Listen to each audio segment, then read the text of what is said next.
Hi there, this is Betty Wild, and thank you for joining us today on Monsters and Mothers. Today I have a case here that's going to make you want to puke over the ledge when you hear it. And not because it's so disgustingly violent that you can't stomach your lunch any longer, but because once you know all the facts, once you embrace all the players and see through the eyes of all that were affected, you find yourself standing alongside of them, feeling their pain. And for what feels like almost an eternal moment, you become part of that connection, part of the family, part of the loss. And you're left with this silent shock that you are so still. And then the realization kicks in that this is not a movie. This is real. As little girls and boys, we look up at the glowing angel that gave us life with love and adoration. But for too many, this is not a happy reality. For many, the woman holding us is a true monster. These are their nightmares. Delve deep as we unravel the turbulent bonds between mother and child. You are listening to Monsters and Mothers with your host, Betty Wild.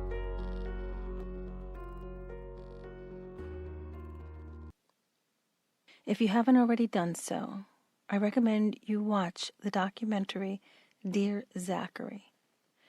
This documentary will rip you up. It will make you throw a tantrum to how unfair that this justice system is. It'll make you weep. It chronicles the events surrounding the deaths of baby Zachary Turner and his father, Andrew Bagby, at the hands of the psychopath Shirley Jane Turner, who was pregnant with baby Zachary when she killed his father, Andrew. Today is about this woman who would, for a time, become the most hated woman of our time. Evil does have a name, and it's Shirley Jane Turner. Now, when we think about all the steps that could have been taken to stop this from happening, and we look at every turn, every angle, every possibility, all the ways that this could have stopped before it began, we drive ourselves mad. But the courts are flawed, the medical institutions are flawed, and we as humans are flawed. This was one big fuck-up. Shirley Turner didn't just come out of the woodworks. She left an impression on every man in her path, as well as employers and her children. So it was no surprise that this would be her life story. Starting at the beginning, Shirley Jane Turner, born in January of 1961 to an American serviceman from Kansas, stationed in St. Anthony, and married to a local woman. The two moved to Wichita, Kansas in 1953, where they had 4 children, including Shirley. The couple divorced, and in 1968, the woman returned to Newfoundland with her 3 children. Now, this is important to the case because Turner, Shirley Turner, was born on United States soil and raised in Canada. So she was automatically granted a dual citizenship, and this would later be proved to be the punch in the gut that causes you to scream at the television when you watch the documentary. Growing up in her household, the Turner household, one could coin them as very poor. They lived poorly, like gypsies, nomads. They were on welfare, and they lived in Daniels Harbor of the Great Northern Peninsula. This would be where the seed was born for Shirley to get the hell out of her poor existence and become something. She had set her eyes on medicine, and she dreamed of becoming a doctor and being respected and never worrying about money or food ever again. And it was admirable. As much as I want to detract that, it was admirable. It's probably the only thing I find positive about her, is that she really was reaching and wanted to be something better. Unfortunately, that came at the cost of her family and children. And even though they urged her, almost begged her to let it go because of what it was doing to the family, she refused. Now, in 1980, Turner entered the Memorial University in St. John's. This is where she stated the intention of becoming a medical doctor, a goal she would achieve, even though it did cost her her family. and anyone who dared to stand in her way. Now, in 1982, while she was working on her undergraduate degree, Shirley became pregnant and eventually married a man from Parsons Pond. After the birth of her son, she began to exhibit the postpartum psychosis, and this began her downward spiral into an unusual need to control others, usually through her rage. These came at the expense of her mother-in-law, who Turner all but cut out of her child's life. And oddly, this woman would be, in the end, the only person in her life that wanted anything to do with her. Turner and her first husband, they remained married for a few years from 1981 to 1987. During this time, she did abandon her undergraduate degree. She found some work as a science teacher in Labrador City. She had her second child.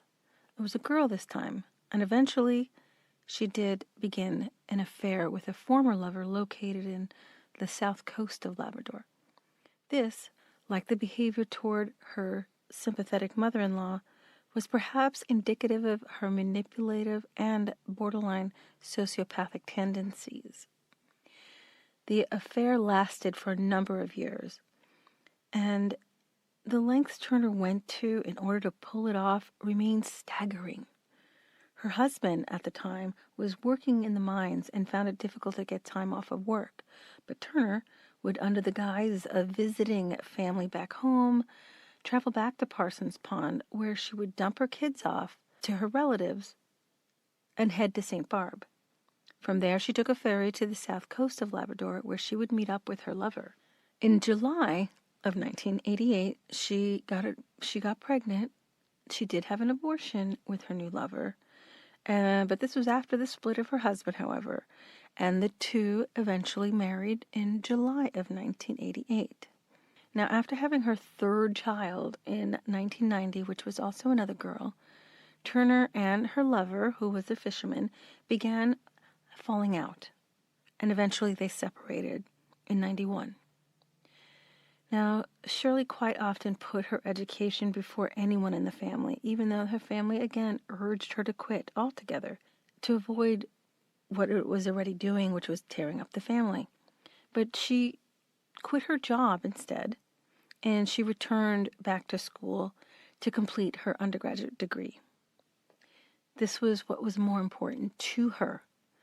Now, before graduating in 94, she decided that she's going to move back into an apartment in St. John's, and apparently this is when she started experiencing financial difficulties.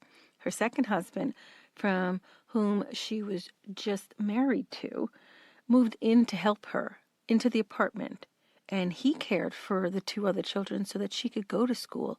But even though they were like living separately, they were still under the same roof. He was just helping her out. But then this household became super toxic, and the children were subjected to her daily abuse of them. In October of 93, all of a sudden, reports surfaced that Shirley Turner was treating two of her three children so poorly that a man who had been renting from them reported her for child abuse. He was alarmed by the behavior that he moved out of the apartment, and he brought up the incidents to the attention of the psychiatrist at Memorial. And the therapist would later then tell to the social workers that the older daughter was being struck in the face by her mother for no reason, and that Shirley always swore and cursed at the children.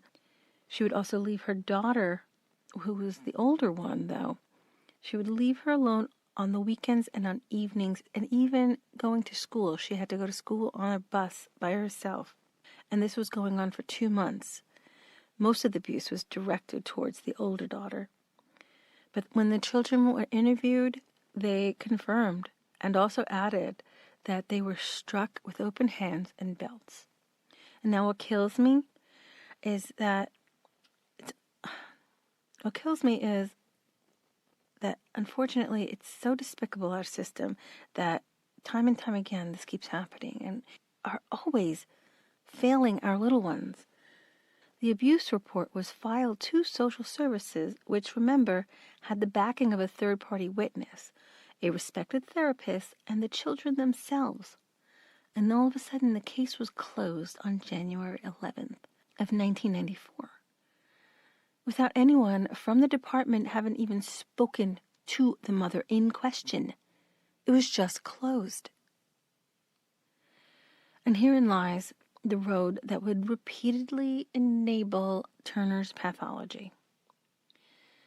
Now later, in 1994, Turner would go to the Memorial Department of Medicine for further education. She would be returning to St. John's from Parsons Pond and announced to her family then that she would not be taking her children.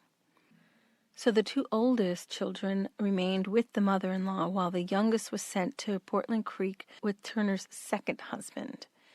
Now this arrangement lasted for about a year. And then after she was done with her education, they eventually joined their mother back in St. John's in 1995. And this was after she completed everything. Now Turner was again telling family members that looking after her children was a hindrance to her academic pursuits. Despite that she actually won custody of all three children, by 1997 they were all back with their fathers in Parsons Pond and in Portland Creek. This arrangement would remain in place for the rest of Turner's education. Now during her residencies in 97, Turner's pseudo-dad that she was raised with, and the only real connection that she had with her father, became terminal. But also at that time, her mother was leaving him. And this stressor is one of the reasons why Shirley Turner's controlling and abusive behavior just catapulted into overdrive. This relationship breakdown, coupled with her now 2 failed marriages, it might have been what we see Turner, where we see her literally just go off the rails. And this was actually all happening during the beginning of her medical residencies. Now, in 1998, she was living alone, and she graduated med school and began her residencies. Now, they paint a picture of her as this caring resident that was eager to not just learn, but to apply her considerable intelligence to patients. This was a letter that was actually sent out, but this was actually a boilerplate letter that was sent out to all the residents. So it made you think that, yes, Shirley was this person, but in fact they were addressing everyone the same way. And the reviews, however, from the other residents in St. John were anything but positive. In 1999 to 2000, she interned at St. John, and all her dealings with the doctors, especially 2 of them, were borderline hostile and uncomfortable, they said. Turner's residency that was set to begin on the 11th of November was delayed because she decided to report to work 2 days late. And then when she came in, she was armed with a list of days that were convenient for her to work, along with an expectation that she be given priority scheduling over the other residents. Her reasoning was her children, who, you may recall, no longer actually lived with her. Now, on an occasion where the physician was critical of Turner, she demanded that his comments not be included in her residency report. And when he refused, she is said to have actually become confrontational, yelling at the physician while crying and saying loudly that she was being treated unfairly. Twice she called him to discuss the matter, and twice she hung up on him in a rage. Now, given her apparent sterling record of service with the Grenfell Health, the previous year, the physician also says that Turner would often lie to his face about matters big and small and would become furious whenever he called her out on it. She was permitted to leave the first period of residency early to visit her children on the West Coast. The physician then saw Shirley at Memorial University the next day, and she never did go visit her children. During this remedial rotation, several patient concerns were raised. Several longtime patients stopped showing up altogether after dealing with Shirley, and her behavior was such that the supervising physicians were afraid to even speak to her at all openly. None of them wanted to be alone with her at all.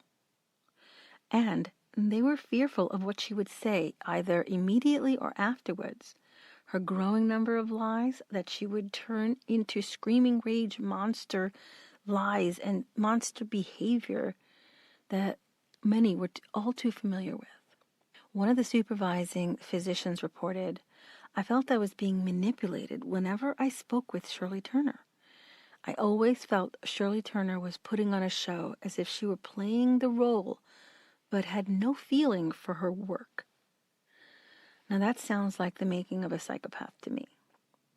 The supervising physician, though, despite describing Turner as displaying psychopathic tendencies and being a near-pathological liar who would try to escalate any discussions about her behavior into conflict, never once thought that he should send her to a psychiatrist. But instead of dealing with her any longer, decided that it would be best that she become someone else's problem. And just like social services did, they failed to contact Turner about the abuse allegations. So there you have it. You have a few circumstances where she was being abusive and someone could have stopped her and done something about it, but they looked the other way and they figured, out of sight, out of mind, someone else's problem, I don't have to deal it. They pushed it on to the next person. Now, after his assessment, the physician also added that Dr. Turner, remember Shirley she was in fact now a doctor of medicine. He actually referred to her as a cute and petite and always looked injured. She just fooled everyone. Her mental health issues did not seem to match her outward appearance. So despite the cancerous nature of her time spent with the supervisor, he still pitied her. It was discovered that her oldest was now turning 18 and entering college for his undergrad. This conflicted with all the student loans that Turner had taken out, which were dependent on the fact that she was a single mother living with her kids. And this is how she got the grants. But she wasn't living with her kids anymore.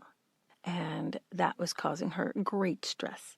This wouldn't be enough to stop her from pushing forward, though. So she soon met another man who was 9 years younger than her, and she began to see him sexually. And over the next 2 years, the relationship would escalate, almost along the lines, though, of fatal attraction.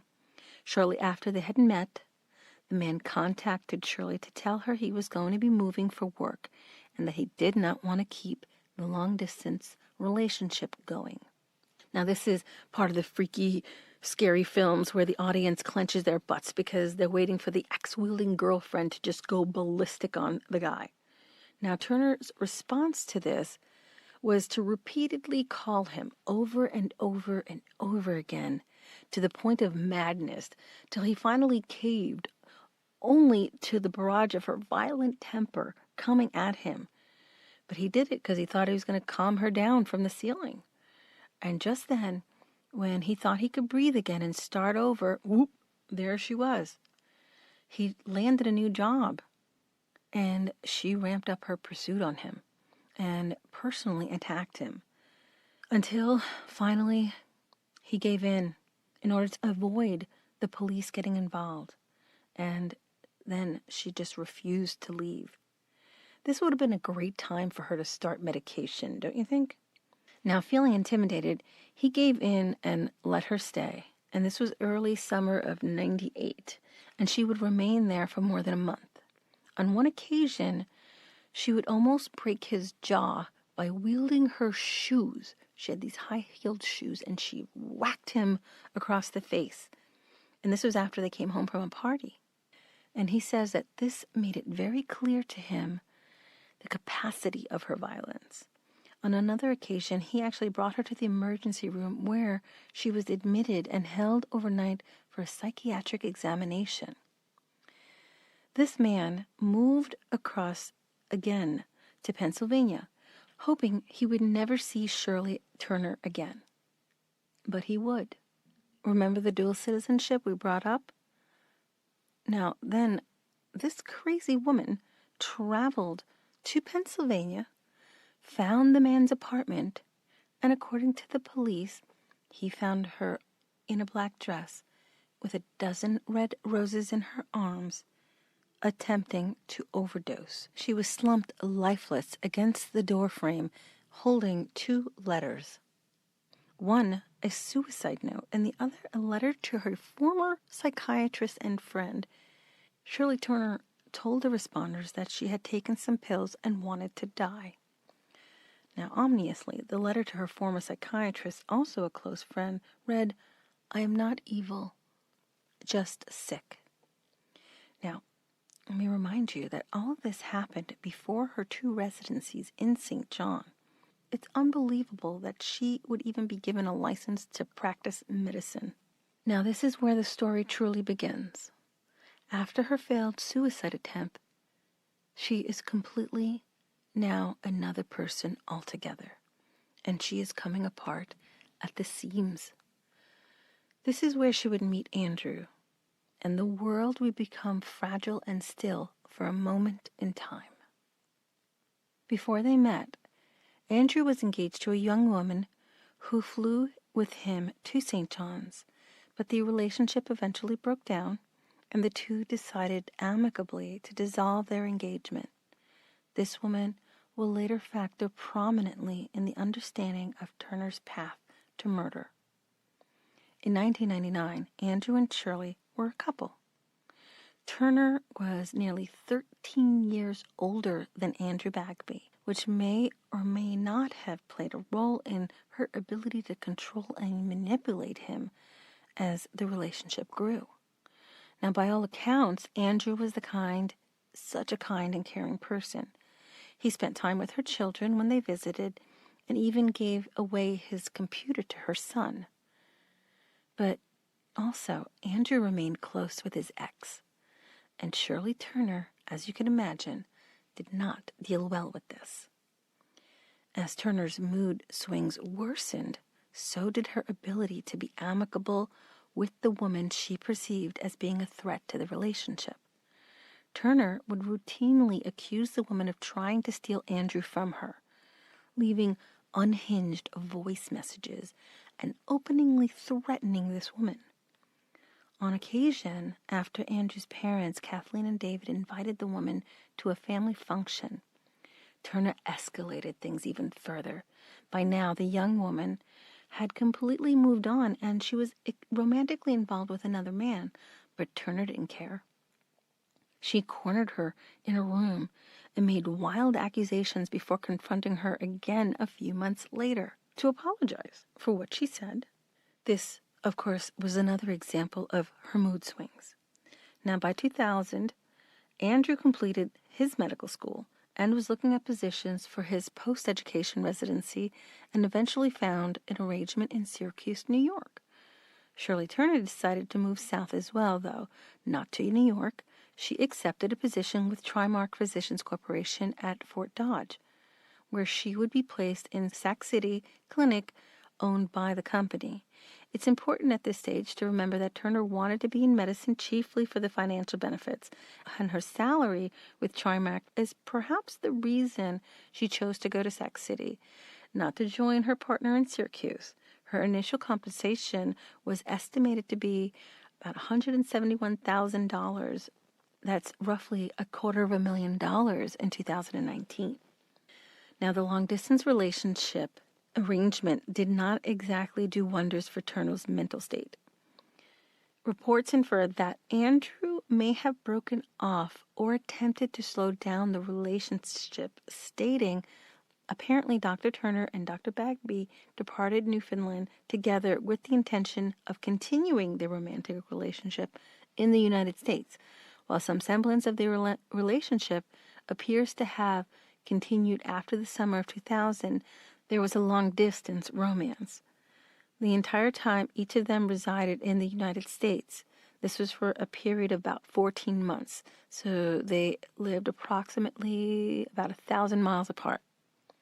Now, between July of 2000, when Andrew settled into Syracuse, Turner is said to have visited him 7 times and had him come visit her just once. This, and the fact that she footed the bill nearly all the travel, is perhaps indicative of one-sided nature of this relationship at this point. And still, there was at least Still, things were at least peaceful until a visit Turner made to Andrew's apartment in May 2001. Now, this meeting was both upsetting and bizarre. On May 29th at 8:15 a.m. local time, Shirley Turner left Andrew's apartment and, for reasons that escape logical examination, called him to inform him that she had forgotten to lock the apartment's security door. The door is all that prevented a would-be burglar from accessing the interior of the building, but even so, it was only Andrew and Turner that had keys to the apartment. When Andrew got home, he eventually realized that several of his belongings were missing. These items included his laptop computer, a lighter, his checkbook, his Palm Pilot, and his collection of movies and CDs, all items of personal attachment. And you can guess who made off with Andrew's things. Police have stated that there was no sign of forced entry, no witnesses reporting shady behavior, and no indication that any of the security doors had been tampered with. The only people who had access to that building were those with security key cards. In Turner's case, those who had been in the building that morning. Now, this was not the extent of Turner's increasingly worrying behavior. A few months before her passive burglary, she flew her now nearly adult children to Iowa, where the group would travel to California to visit Andrew's parents. Now, after the two of the children were missing their connecting flight in Toronto, they eventually made it to California, getting into physical altercations with her eldest daughter, and went so far as to slapping her in the face. Now, by 2001, about a year before Andrew's murder, Turner's behavior was beginning to catch up with her. Roughly a year after accepting the position with Trimark, who had expected her to fulfill a contract of roughly 10 years in Sac City, Turner abruptly quits and moved south to Council Bluffs, Iowa. Now, having taken several advances on her salary from Trimark, she now owed them about $160,000. But Turner moved into an apartment in Council Bluff and found work at a family medicine practice, despite not having a license to practice in this jurisdiction. Turner became paranoid. During a visit in September of 2001, Andrew's ex-fiancée called. Turner answered the phone and lied to the woman, saying that she was pregnant by Andrew. But, in an unfortunate turn of events, Shirley did become pregnant. And also, time would stand still at the knowledge of that. On October 16th of 2001, Shirley bought a semi-automatic .22 caliber handgun. This is the weapon that would be used to murder Andrew Bagby a year later. Both before and after her October 2000 visit to Andrew, Shirley received training in the handling of this firearm, and her instructor noted that the gun was of poor quality and had a telltale signature in that it would not properly feed ammunition into the chamber, which resulted in the accidental ejection of live rounds.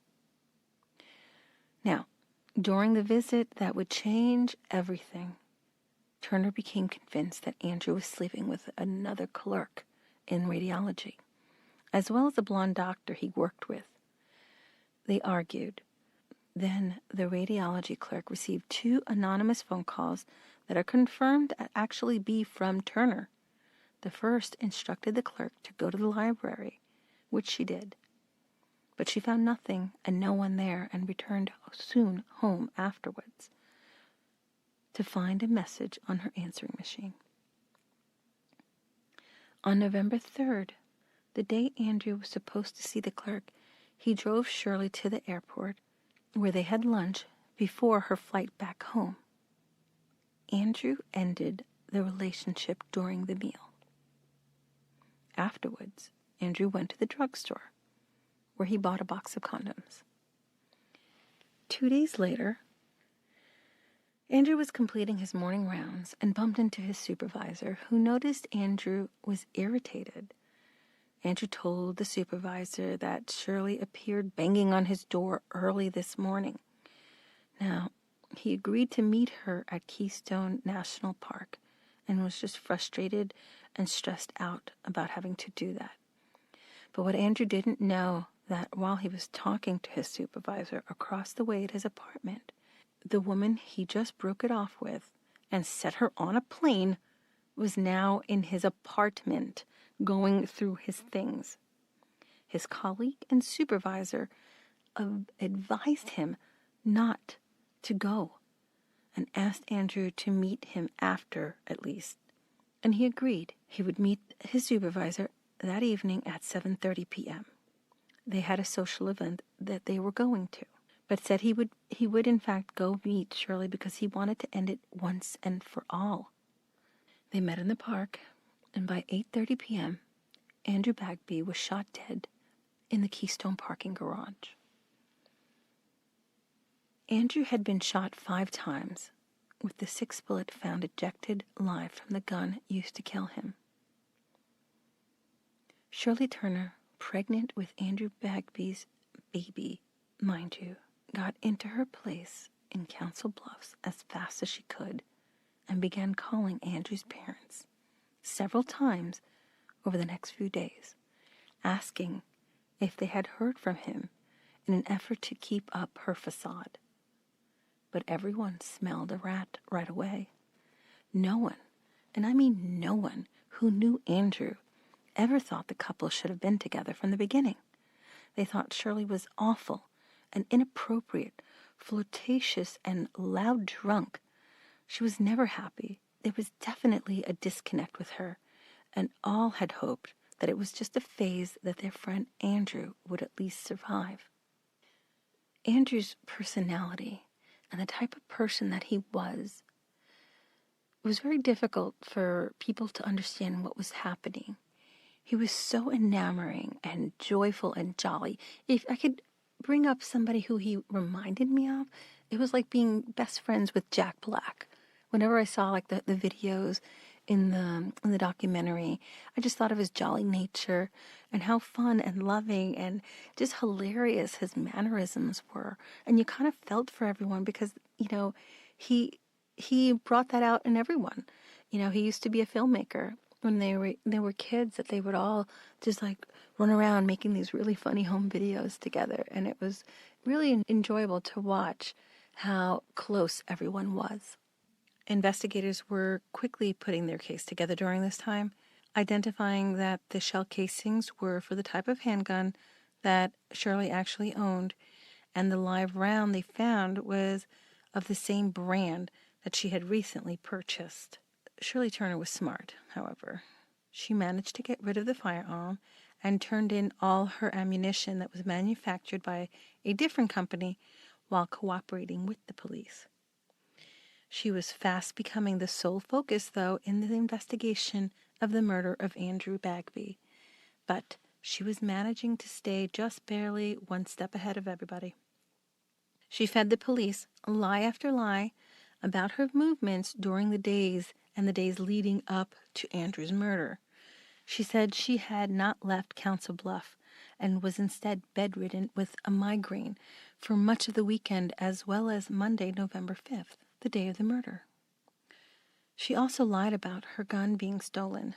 To the investigators' knowledge, the gun had been disposed of between Pennsylvania and Iowa as Shirley drove home after the murder. Shirley would be questioned by the police while she kept quiet and divulged nothing. She got an attorney, and from that point on, she stopped cooperating. She said she hasn't seen her gun since October 25th. Unfortunately, she did reveal that her firearms instructor told her not to use the gun, which led the investigators, though, to question that firearms instructor, who revealed that Turner had been using the same brand of ammunition that was found at the crime scene, and that her weapon would often eject live rounds. Evidence was mounting, and the trail she left would place her in no other spot than behind the gun that killed Andrew Bagby. But to create more confusion, Shirley Turner unveiled a new lie for investigators. She said the gun was not stolen or missing. She told them that she in fact gave it to Andrew. It is unclear if investigators even entertained this possibility. The police did miss what could have prevented this whole tragedy. Well, the next tragedy that would appear, however, if they had only picked up the clothes on the bed that Shirley was wearing, and perhaps they would have found the evidence of the gun powder, of the blood, of the park residue on her clothing. But they didn't. She did reveal her interest in leaving the U.S., though, and the police did not act quickly enough. Dr. Shirley Jane Turner returned to Newfoundland, fleeing capital murder charges in the United States for her alleged slaying of her ex-boyfriend, Andrew Bagby. When she left, she took with her her unborn child and any hope for justice for Andrew. The police had a motive, though. Shirley Turner did have a history of violent and unpredictable behavior, and they discovered that Andrew Bagby had in fact broken off their relationship. It would have been no problem to convince a jury of this evidence that Turner was the one who pulled the trigger and killed Bagby. They even confirmed she had been seen with Bagby on the night of the murder. Now, despite the fact that they failed to remove the clothes Turner wore while committing the murder during their search warrant, police were confident that they had their suspect. Turner had told several people, including Bagby's former fiancé, that she had a miscarriage, but this was another lie. A pregnant Turner called a cab and bought a one-way ticket to Toronto, leaving her car and the bulk of her worldly possessions behind. She told Bagby's father that she was doing this on the advice of her attorney, who advised her to flee to Canada immediately. While in Toronto, Turner's family was already beginning to doubt her innocence, since she was able to manipulate her way back to St. John's, where she took up residence with her eldest son. While in St. John's, Turner was perhaps unaware that her flight from Iowa had accelerated the investigation into her involvement with the murder of Andrew Bagby. The police seized her trash on December 2nd, and just 10 days later the RNC arrested Shirley Turner at her home, with extradition proceedings set to begin shortly thereafter. Iowa police were anxious to get Turner back in their jurisdiction, as their case was now all but solved. Her lies were now unraveling as investigators finished following up with witnesses, and they were ready to go to trial. Just ready. There was one complicating matter, however: Turner's pregnancy, which was causing complications for the extradition process. The judge, Justice Gail Welsh, having no knowledge of what was really going on and how much the U.S. already had as evidence against Shirley Turner, felt that Turner was not a threat to society, and they set bail for her for $75,000. Conditions were that she post the collateral, turn over her passport, check in weekly with the RNC, and stay in St. John's area, making no attempt to flee. She was also instructed not to make any contact with Bagby family during this time. All things which were just opposite of what was needed to be done. The family needed to be in touch with her because they were deeply concerned about the grandson. They needed her to be on U.S. soil. So this was not just an extradition. This was a custody dispute, and Andrew's parents wanted and would fight with everything they had to protect their grandson that Turner was still carrying. The Bagbys, Andrew's parents, moved to St. John's and retained a lawyer to fight for custody of their unborn grandson. David and Kathleen Bagby were said to be convinced entirely of Shirley Turner's guilt, that Shirley Turner was in fact a manipulative sociopath with homicidal tendencies. Unfortunately, they didn't receive the help they needed, and many of those people were not in a position to force extradition proceedings. Then, the moment that would bring everyone to their knees, the moment that everyone would gasp. To those that knew Andrew and his loving, giving, playful nature, And from the second he left this earth, you could feel the void of his absence, was now looking at his son for the first time. Zachary Turner was born on July 18th, 2002. Baby Zachary Turner was the spitting image of Andrew, almost as if Andrew himself was reborn. And the gut instinct was to snatch that baby and bring him home, back, because that brought hope to the lives of Andrew's friends and family, so much so that Zachary's birth prompted the documentary. This baby was instantly loved, and you could see through the eyes as though you were actually staring at Andrew himself. It was uncanny. Shirley Turner refused to let the Bagbys see the child after he was born, and continued to play the victim of circumstance. She was adamant that she had not killed Andrew Bagby, but instead was heartbroken because, as you'll recall, Turner was telling law enforcement and friends that they were planning to work things out.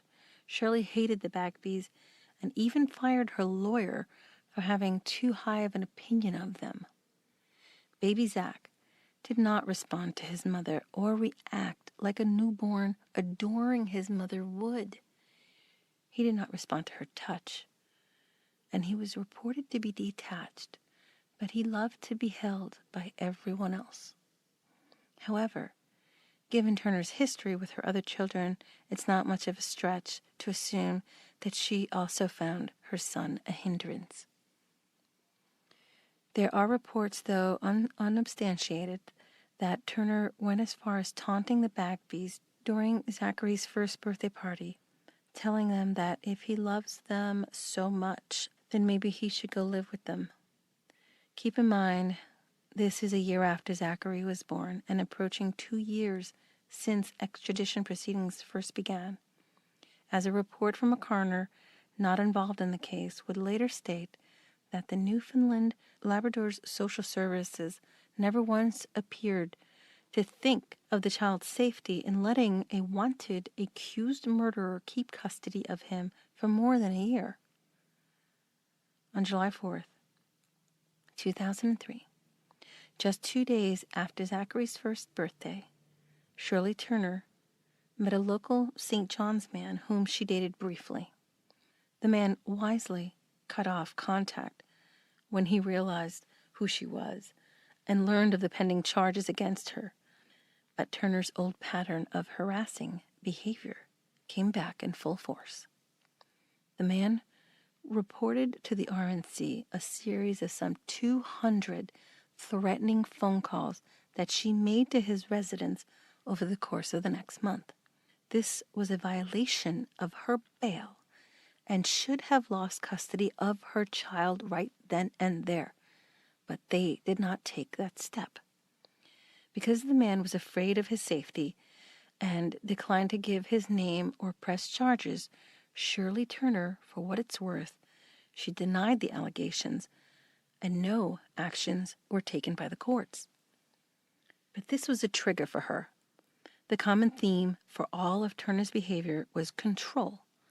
When she was not in control of her relationships, she lashed out and began to self-destruct, and destruct she would like a bomb that would take away all hope. On August 18th of 2003, Shirley Turner, who was now sharing custody of Zachary with his grandparents, took her son to CBS, where the man she dated briefly lived.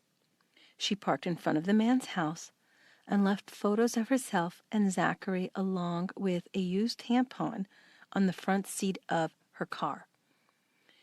Earlier in the day, Turner had purchased 30 tablets of Ativan from a local pharmacy, which she used to spike Zachary's baby formula, as well as taking some herself. Police suggest that Shirley Turner was attempting to frame the man for what she was about to do. She then walked to the beach and to the end of a wharf, strapped the baby to her chest with a system full of Ativan and an unconscious Zachary. She dove into the Atlantic Ocean, and both drowned. The coroner found that Zachary was unconscious before he entered the water, and thus, mercifully, did not suffer.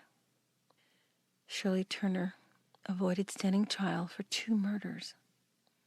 She avoided ever facing any consequence for her behavior.